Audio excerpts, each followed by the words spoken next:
future, whatever. Fuck the future. That's gonna be this episode's called Fuck the Future. Fuck the future. Yo, conceived as one, split into two. Gonna talk so much shit till the air goes blue. After we're through, you're gonna wish you were monozygotic too. Just a couple of Nimpods up to no good. Couple of Nimpods up to no good. See what we're doing there? It's Nimrods. But it's a podcast with Nimpods. Welcome to Twins in Cars Getting Coffee.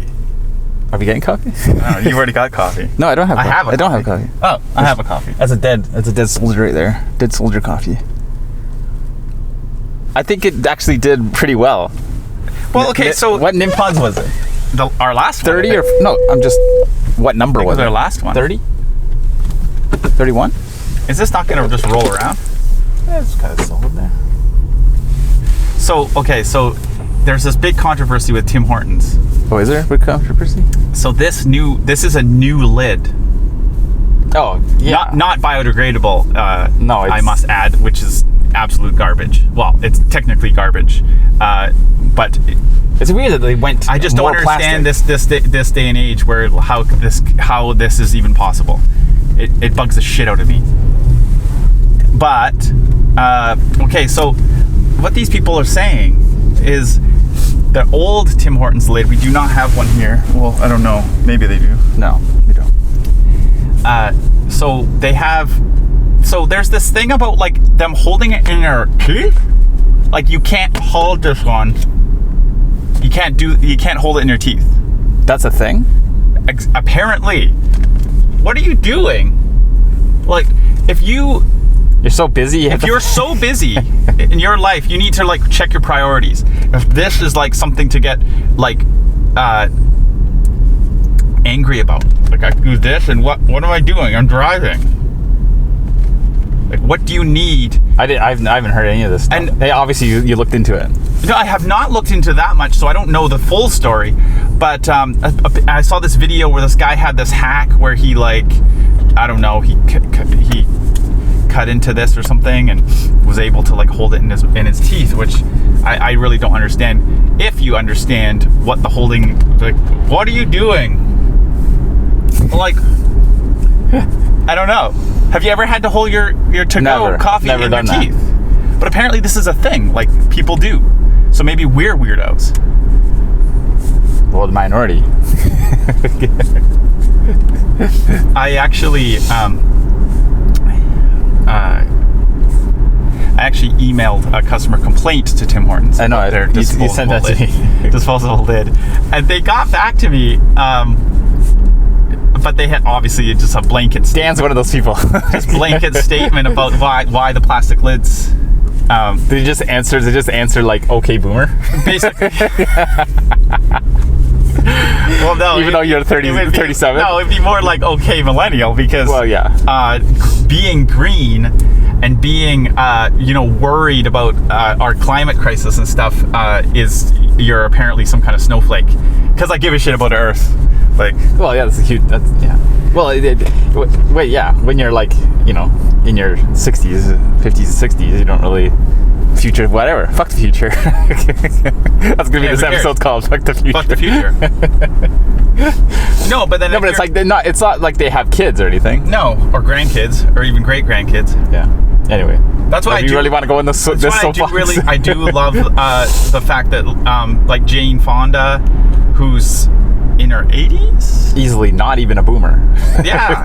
Well, she's probably an old boomer. Well, 80s. What would that make her? She's born in what? Anyway, I just hate the labels in the first place. Yeah. But anyway, she's older. Yeah. But she's given a shit about the climate crisis. Wow. And Harrison Ford's come out. Well, those are Hollywood people, though. They don't count. Yeah. But this is my argument about that kind of thing is like, who else is going to have a pedestal like Jane Fonda or Harrison Ford? Well, right? Yeah, there's always this thing there, like, like shut up and just act. Yeah, and it's like, these people aren't actual human beings as well, and they also don't like, but the thing about people don't really realize, I guess, is like these people have platforms that like people like, they have the ability to like sway a chunk of people because of their influence. Celebrities should be using their influence to influence positive change. Sure. Yeah. So when I do see a celebrity towards doing something towards a good cause, I'm all for that. And there's so many detractors that say, oh, just basically like, shut up, you're just a celebrity. Like, because you're a celebrity, you have no values, or you have nothing to care about. Yeah. Right. Well, yeah. It's all just. There's no thought process around it. So we're testing out this rig we have. It's a GoPro. Strapped to a GH4. And it's on super view mode, so I don't know if I'm in the shot or not. But this is quite the object. I'm sure it's illegal. It's illegal. It's legal. It's legal. Actually, we have crazy laws here in Canada for like fines for distracted driving, but also like especially like cell phones and stuff. I'm sure they're a little bit more lenient with like cameras and stuff. I don't know for sure though. The fact that we're trying not to touch this camera, is probably okay. But like in the States, I know there's places where it doesn't. They can still like talk on their phone. Yeah. Which is there's one thing about talking crazy on their phone. Like actually putting your phone to your ear and driving and talking is obviously you're distracted, but I think there's a little bit more to, like, it's really the texting and driving. Oh yeah. Like obviously, well, like for obvious reasons, you're looking at something. Yeah. That's not the road. Yeah. But it's It's $999 starting January 1st or December 1st. Where's it going? Where's that thing? Recorder. December 1st. And we're also testing out these new like Sony audio recorders we got. And what is this all for, Dan? This is for a movie idea that we've had.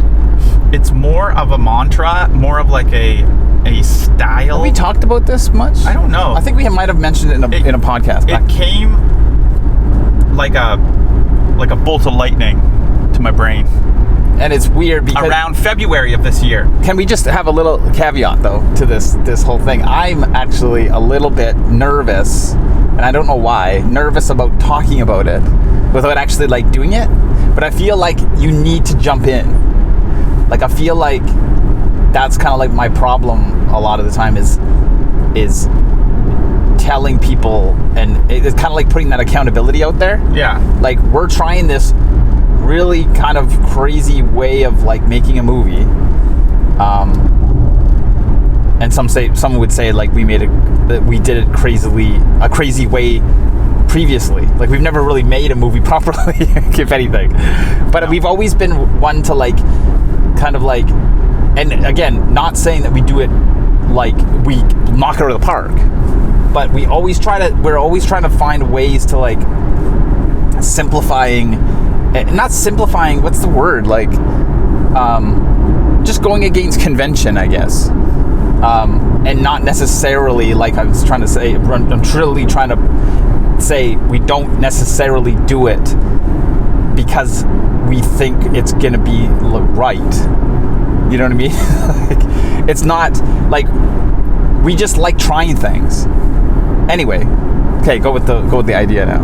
What's the concept around? Again, it is like a mantra. It's like a dogma. I hate saying that because it's so pretentious. But it's like a dogma 95 in a way. But yeah, the idea is the dogma 95 was or is it still something? I don't know if it's still a thing. It's the 25 years old. There's a set of rules that was started by like Lars von Trier and stuff. That crew, I think. Yeah. Back in the 95. And you have to hit these rules, and there's stuff like no artificial sound, or no artificial like music. Basically, no artificial anything. Yeah, and yeah, everything is like everything's in real time. Not real time. Everything's there's no flashbacks and stuff. Basically, it's like stripping the artifice out of cinema. With some like really good results. The biggest movie I would think was like The Celebration. Yeah, I never saw it. I never saw it, but I've seen like quite a bit of it, like in scenes and clips and stuff, and it's phenomenal. Like what I've seen. And I mean, you were talking back in the day too. There, that they were shooting on. Wait, could you shoot digital? Yes, I think one of the rules that was sort of iffy because Celebration was shot. I've seen an interview with the director, and it was shot with a one-chip DV camera. Remember the chips? Sure. Yeah. And three. Like so people think there's like a big difference. So not even HD, or sorry, not even HD. Yeah, not even HD. So probably shot like 640 or 720 or something. Now they had that weird 720 by 480.9 pixel ratio, or some nerdy thing. Like that. So yeah, so it wasn't even back in the day. Back in the day, what was it? The XL1 was like kind of like the camera. Yeah. And it wasn't even that. It was like. Well, the XL1 could shoot 24, I think. Yeah. That was a big thing. Or I don't know actually. But it was that. It was literally just like a handy cam. We're getting quite nerdy here. Yeah. So that being said, so ours is kind of taking that idea, kind of stripping out the artifice, but like trying to be like we're trying to be as less pretentious as possible. It's not like inspired by Dogwood 95. No. It's more like it's actually like a culmination of these things that came together that we kind of really thought about. But then it's like, hey, this actually is a lot like like a Dogwood 95. Yeah. In its breakdown, not necessarily like what the things have to be about. So we've come up with some general ideas like for rules. Again, they're not like in stone yet. No. But they're more for us. This is more for us than anything. We're not trying to make this thing like this thing where like people are like, oh, they're revolutionary. They're revolutionizing the feature film industry. No. This is just to make it more fun for us. Not fun. It's also a huge thing about just actually finishing it too. Like that, I see it as like a real like key to like actually finishing something in a long format too. Yeah. We've always been feature guys, and not necessarily like, oh, we've always been feature filmmakers. I don't know, I still, like, we joke, and we talk a lot about, obviously, we're very passionate about feature filmmaking and movies and stuff, and me and Dan talk all day, basically, about just things we need to do and what we want to do. And we have talked about, like, what we've done in the past, and, like, have we really made that feature film for like no money? And I would say like the wrong people like was so close to being like an actual movie. Yeah. And like I say that like with 100% like we're like our worst critics. Some people would say like, oh, it ended up being a pretty good movie for whatever it was, like $500. But I still feel like there's lots that I would do to make it like a real movie. And I feel like that's a weird thing to say. Yeah, we've learned a lot since then. I think the number one thing was just our audio. But again, that's us trying stuff. We were like, we in the past knowing how hard sound is to get, especially with like nobody there, nobody to help out or whatever. And I don't want to say that like in a whiny way, like, oh, we have nobody to help. It's just like there's times when we just didn't like. We just decided to do it the sound that way, where we had to redub it and stuff. And I don't know if that was probably a bad choice. Probably a bad choice, sure. But yeah. So anyway, really rambling here. So one of the ideas, one of the possible rules, is basically just a tight outline. Pretty tight outline. An outline too that we've really... No script, basically. That's the idea. But not... Some people have told me it should be like what I've heard people say in the industry is like a scriptment. Yeah. And I don't know. There's times there is lines. Like there's stuff that we do have that like there's dialogue, but it's very few and far between. It's very much like you know. But there's also with the outline, there's always something you can fall back on, because like I think a lot of people, or even me, like have this idea that like, oh, was this movie improv or whatever? It's like, yeah, it was, but it's like there's still like a story there. Yeah, you're not just like fishing around for. It's the story. more about improv of like the dialogue. I see. You give the performers as much like information as you possibly can. Yeah. To like I actually say we have a pretty locked down story. Yeah. Probably one of the more locked down stories we've ever done. So that's one of the rules. Basically, no final script. And what does that come from? I don't know. I think I don't see this thing as being like, again, for us, I think what was happened on Wrong People is we did have a script, like a fully fleshed out script, and by the end, say like halfway, we didn't deviate from the script, but we the scenes that were written were did what we wanted them to do, but we just were never married to the, like, really when it comes down to it, a script is really just dialogue. Like 70% of it's dialogue. Sure. Yeah. Like, I mean, if you really break it down. So if the words are different, or I feel like you're gonna get, you feel like people are gonna blast you for that, but whatever. Well, I think you're. How do I redact that? I don't mean like. It's not like it's a lot. Just. How about this? A lot of the script, a lot of our script is dialogue. What it looks like. Yeah.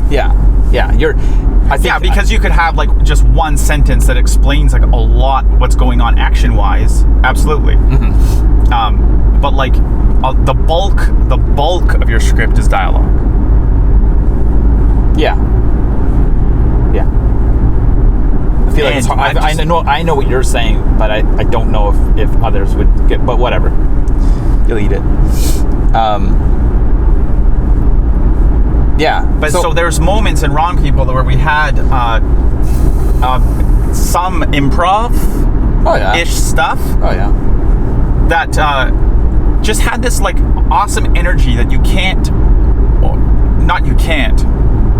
but difficult to kind of reproduce. Mm-hmm. Like, I don't know. Orson Welles has this line where it's like the happy accidents, right? Yeah. Well, that was actually one of the big. It's funny because it's like this. We should go through the things that kind of inspired the timeline. So yeah, we had this new idea, just sort of hit us in like February. Then we were kind of getting into this, the Duplass brothers, mm-hmm. and I watched like Puffy Chair, and I mean that was scripted, but there's still this this almost improv style to it. Mm-hmm. Kind of more really about the production of it. It felt like a documentary. Yeah. Like a scripted documentary. Yeah. Which was I thought was phenomenal. Puffy Chair is great. It was really good, and it took me so long to watch it, but I was glad I finally did. And so there's the Duplass brothers, and then on Netflix they released, what was it called? The Orson Welles unfinished movie. Something on the Wind. Yeah, it was just called The Wind movie. Orson Welles' final movie, but he never finished it. But they with his notes and stuff, they finished it. Yeah. But they also released this documentary on the making of, and Orson Welles talks about these happy accidents, and he's like, yeah, I'm not, and I guess at the time it was pretty revolutionary, but he was talking to reporters and stuff in this behind the scenes, talking about yeah, there's going to be no script and stuff, and they're like, what, no script? Yep, I'm just going to do this, I'm just going to like get good actors together, all my friends and stuff, and then we're just going to like we're going to do this, we're going to make magic. Like, he was just so pumped about it. Yeah, the whole idea. Like, and this is also someone who's like completely jaded at this time in the whole Hollywood system and everything. So, I mean, he's Orson Welles, and he has some very talented friends. Yeah, but I mean, like at the time, like it was at the point of like, when he's doing those weird pee commercials. Like that. What's that?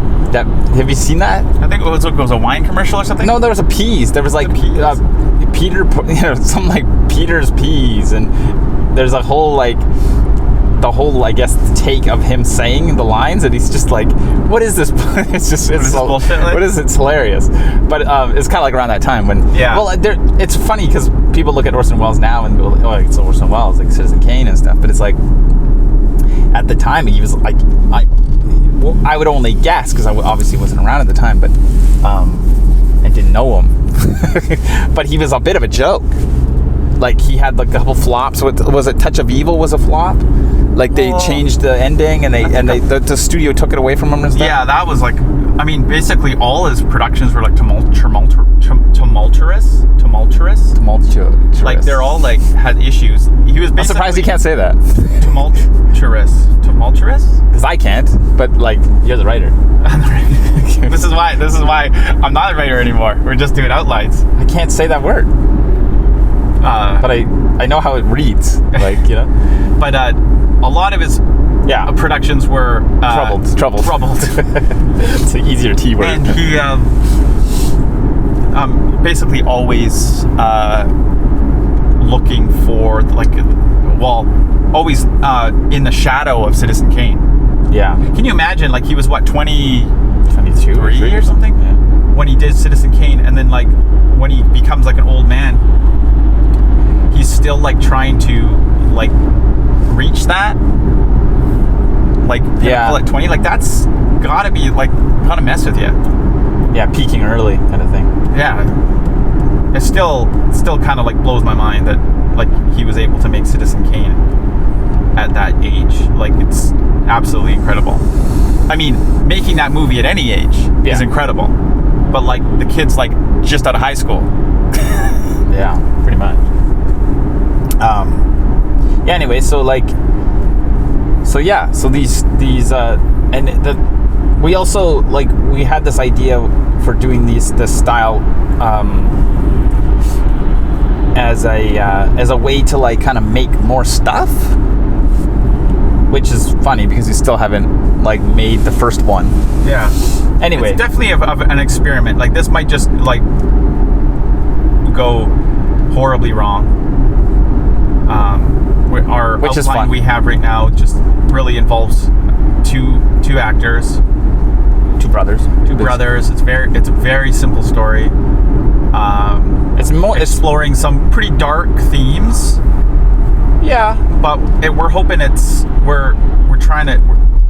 Our goal is to infuse it with some comedy, to make it kind of this wheelhouse that didn't realize. Like, it's not on purpose, but sort of this kind of dark comedy realm. Dark themes, but kind of like funny things happening. Mm-hmm. Yeah. I feel like the fakeness of stuff is something we are trying to do to get rid of as well. You know, like, Wrong People had, like, you know, people with guns and, you know, which is fine. It's always like, you know, those are always stories that are fun to do as well. I'm not saying that like I regret this, you know, what we tried to do with it. But this one's like just like there's like no. It's just about real people, kind of in a weird way, kind of almost like a documentary, like you're saying. That's kind of like the way I feel like the way we're gonna shoot it too. Oh, absolutely. Is very like documentary style, like just no into the camera. Basically, that's the only. Oh yeah. Like, we're not going to be addressing the camera. No, it's going to be done like, you know, as cinematic as we can, but also with a little bit of a, you know, with you know, more of like a handheld. I feel like that's kind of like, you know, if I'm going to have a shooting style, is I like when things are like not so perfect. It's funny. It's weird because like I bought it, like we have like a gimbal. And I remember we did a quick little test in the summer with a scene, and I shot with the gimbal for like one scene, and it just wasn't equating to what I wanted to do. Like, it was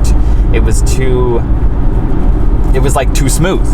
Yeah. It was like it was like artifice. Yeah, it was very like, and I couldn't move around like I wanted, like to go to like, you know, each character kind of go back and forth. Like, you couldn't do it as quickly, and it just looked, I don't know, it just doesn't look right. I don't know, it's weird. I think we're getting a little bit, I mean, this is completely like a controversial, not controversial, but it's going to be a weird thing to say as a filmmaker, but like I feel like we get like, I don't know if it's the YouTube culture now, like everything has to be super slick and like, you know, everything's got to be as highest resolution as possible and all this, and it's all like when it comes to like actual filmmaking, and I would argue even with like any kind of YouTube video, is like that stuff doesn't matter at all, you know? It just very little. I would say it does matter, but a very small amount, not like what people think, you know? It's also like preference. Like I don't strive to make like those super smooth shots and stuff. No, I've just never had that desire. But like I feel like, you know, if you could tell us a cool story and still make it slick too, like all you know, cool, awesome. But things like when it comes to like camera shots and stuff like that, we were always influenced and still am by, you know, like Sam Raimi's early work on Evil Dead, and like when you look at that stuff, it's a very like. There's not a smoothness to it. It's like what the actual thing that you're responding to is kind of this rawness to it. Yeah. Like not that it's super smooth. No. It's like if you look at it, it's actually quite like jerky and grainy. But that stuff, like, I don't know, it has a life to it. Yeah. Basically, that's what it is, right? It's just like a life. Like there's a certain sort of magic. Yeah, and like you look at, I don't know, there's just the little things like, I mean, this is going kind of look pretty meta, but like, or inside baseball, I guess. But like you look at like old film movies, you know, back in the day when it wasn't all super, you know, high-end camera, digital gear and stuff. It's like you know, you see stuff like, I've always been drawn to things like the opening credits on black, or even the end credits, and it's got that little, just that slight like film gate shake. I love that stuff. I love it. I think it's just like it's super subtle. I think it's because probably that's when. Do you want something?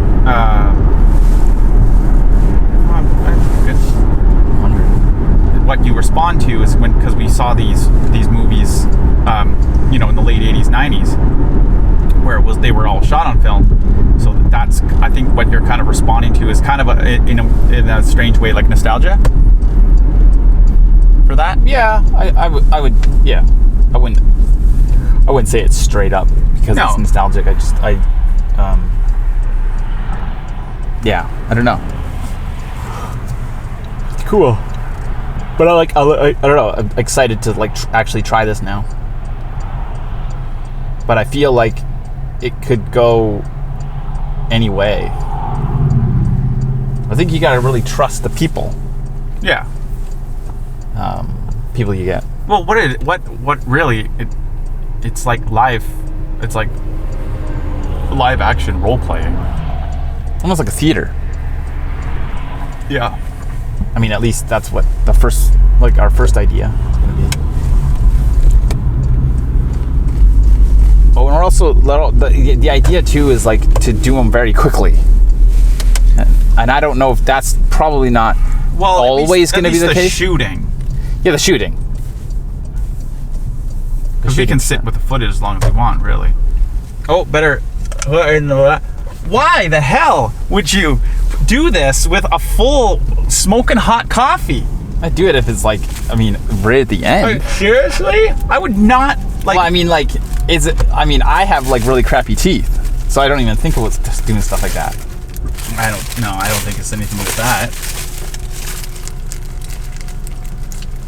Well, like, who in their right mind would try to like bite this and hold it with a key? It's crazy. Eating pie at the same time, but good. Because you got the visual. You remember the Thong Song episode? Yes. Shout out to Forrest Stevens. He said he never heard the Thong Song. What? Well, he's a young guy, right? Well, I guess he's super young. Yeah, way younger. I guess everybody's younger than us. Check out Forrest's channel. He does van stuff. He actually bought like a. Yeah, so I just saw that. It's cool. I guess different media on YouTube. Different media, period. Oh, like there's a period in it. Not that I don't think that matters, but.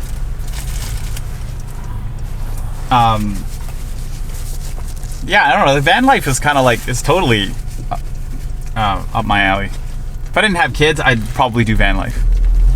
Well, if I was single. Single with no kids, I'd do van. I thought you'd add that. Single with no kids? Well, no, you say just no kids, and it's like, well, you also have a wife. That wouldn't be in the picture as well. Well, it'd be a different wife, I guess. Well, whatever, which one would be into van life? Yeah. Not the one you have. There's something kind of like, there is that,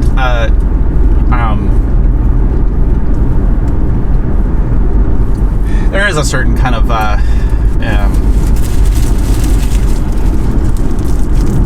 what am I trying to say? Sort of, I guess, lack of responsibility when it comes to, not lack of responsibility, but it's nice. Like the freedom. The freedom of van life. The freedom of the idea of living in a van or a bus or something and just not having, you know, necessarily be locked down with like a 9 to 5. You know, you could live with less, which is kind of like my goal. It's my sort of midlife crisis. How do you live with less so you don't have to work so much? How is that? What is it? Spicy sausage? Well, it's weird. What's your review like? It's good, but I get a lot of like I do eat the regular sausage. Yeah. From no fan. Is that a fan? Was that Anna? Yeah. But that sausage sandwich with the spicy. What did you say it was called? Spicy sausage. What is it out of 5? Hey, it's like a 3.5, 4. But I'm a simple man. And we'll see you in the next Nimpod.